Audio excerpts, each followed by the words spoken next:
Bismillahirrahmanirrahim.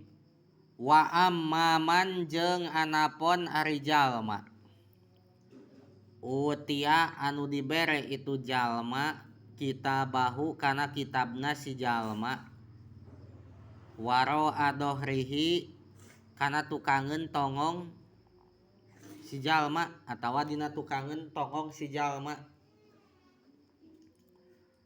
Wa ari itu man utia kitabahu waro adohrihi al kafiru eta jalma kafir.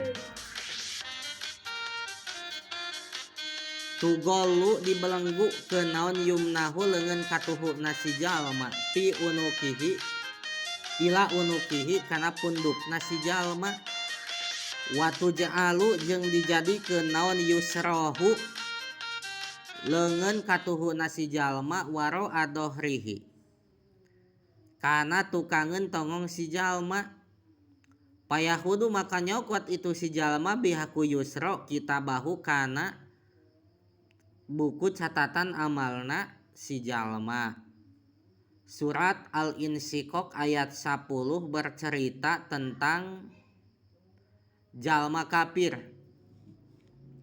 bahwa engke teh anu nyokot catatan amal kabagi dua bagian. Aya anu man utia kitabahu biyamini, aya anu nyokot atawa dibikeun buku catatan amalna teh dicokot ku leungeun katuhu eta mah wahwal mukmin jalma anu beriman. Aya deui jalma anu nyokot catatan amalna buku catatan amalna teh ditukangeun tonggong belah ku belah leungeun kenca ta eta mah jalma kafir. Jadi jalma kafir mah leungeun katuhuna dibelenggukeun kana punduk kieu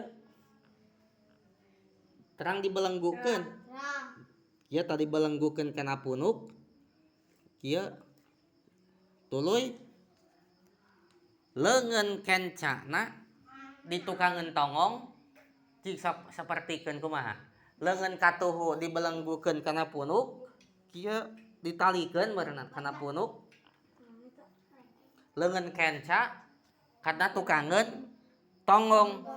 Tak ketika leungeun kenca aya ditukangeun tonggong dibikeun we buku catatan amalna kana leungeun kencanakeun. Ta eta jalma kafir mah kitu nampa buku catatan amalna teh ku leungeun kenca ditukangeun tonggong. Tah ieu kan can aya jawabna anapun ari jalma anu buku catatan amalna dibikeun ti tukangeun tonggongna maka tah can aya makaannya maka naon tah maka engke dina ayat 11. Pingin tahu jawabannya? Insya Allah pada lain dan waktu dan kesempatan.